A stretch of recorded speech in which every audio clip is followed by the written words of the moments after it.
Para saudara dan saudari yang Tuhan cintai, selamat pagi dan selamat bertemu lagi dalam renungan harian dari Paroki Santo Fransiskus Assisi APO, edisi hari Jumat, tanggal 6 September 2024, dalam masa biasa yang ke-22.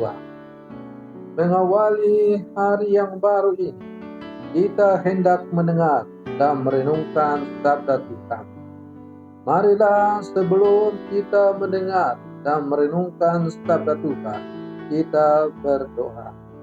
Dalam nama Bapa dan Putra dan Roh Kudus. Amin. Allah Bapa Hakim yang adil, tunjukkanlah keadilan di dalam hidup kami. Ajarilah kami untuk mengerti rencana dan kehendak-Mu, agar kami dapat menjadi saksi-saksi terang-Mu. Bersabdalah ya Tuhan, kami siap mendengarkan. Terpujilah Engkau Bapa, Putra, dan Roh Kudus, ini dan sepanjang segala masa. Amin. Para saudara dan saudari yang Tuhan cintai, sabda Tuhan yang hendak kita dengar dan kita renungkan untuk mengawali hari yang baru ini diambil dari Injil Lukas pasal 5 ayat 33 sampai 39. Tuhan bersamamu. Inilah Injil suci menurut Lukas. Sekali peristiwa, orang-orang Farisi dan ahli-ahli Taurat berkata kepada Yesus, "Murid-murid Yohanes sering berpuasa dan sembahyang. Demikian pula murid-murid orang Farisi. Tetapi murid-muridmu makan dan minum."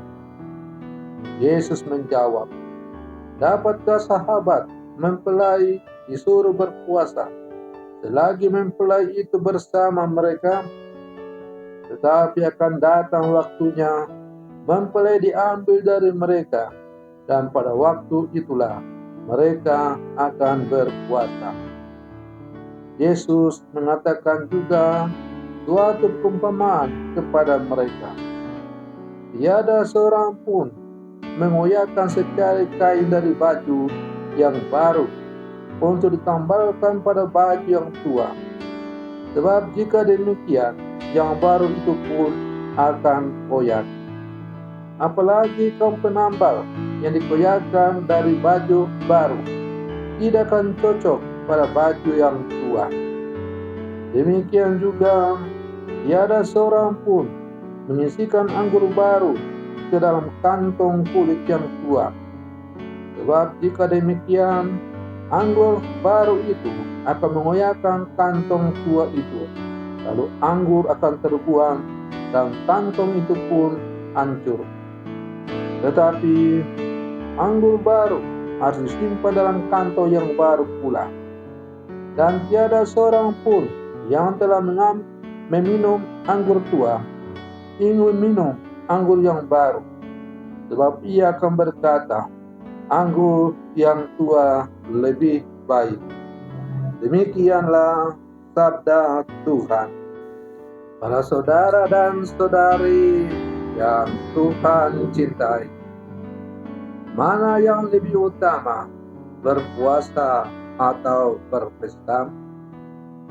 Murid-murid Yohanes Pembaptis dan orang-orang Farisi. Tetapi murid-murid Yesus tidak berpuasa. Dalam tradisi Yahudi, di samping beribadah dan bersedekah, berpuasa adalah salah satu cara lain dari 3 kewajiban agama yang paling penting. Yesus memberikan penjelasan sederhana. Ada waktu untuk berpuasa dan ada waktu untuk berpesta. Berjalan sebagai seorang murid bersama Yesus berarti mengalami sukacita dalam sebuah relasi, seperti sukacita pesta pernikahan, di mana kebahagiaan tampak dalam kebersamaan mempelai pria dan wanita. Namun ada saatnya juga ketika para murid Yesus harus memikul salib penderitaan. Para saudara dan saudari yang Tuhan cintai, Yesus kemudian memperingatkan murid-muridnya tentang pikiran yang tertutup, yang menolak untuk mempelajari hal-hal baru. Yesus menggunakan sebuah gambaran sederhana yang tidak asing lagi bagi para pendengarnya, yaitu kantong anggur yang baru dan yang lama. Pada zaman Yesus, anggur disimpan dalam kantong kulit, bukan botol. Anggur yang baru saja dituangkan dalam kantong kulit masih berfermentasi. Gas karena fermentasi akan memberikan tekanan pada kantong kulit. Kantong kulit yang baru biasanya cukup elastis untuk menahan tekanan tersebut.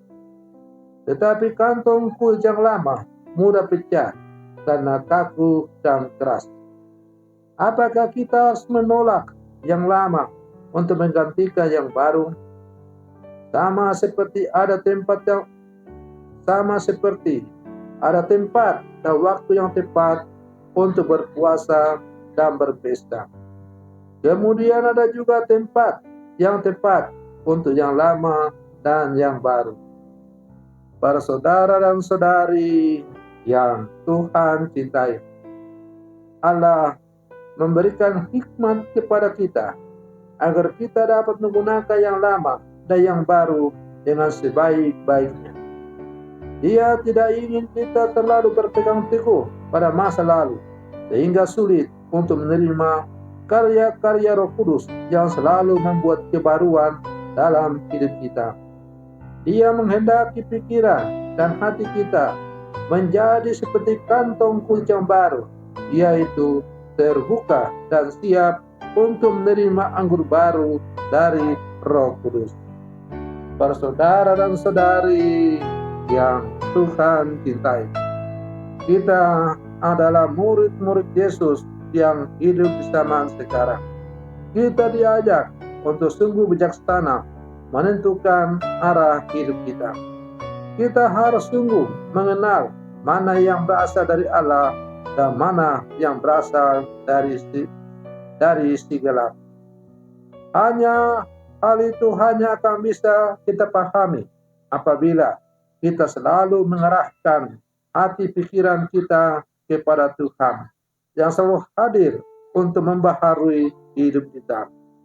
Semoga permenungan saya untuk mengawali hari yang baru ini semakin menghantar kita menjadi murid-murid Yesus yang sejati.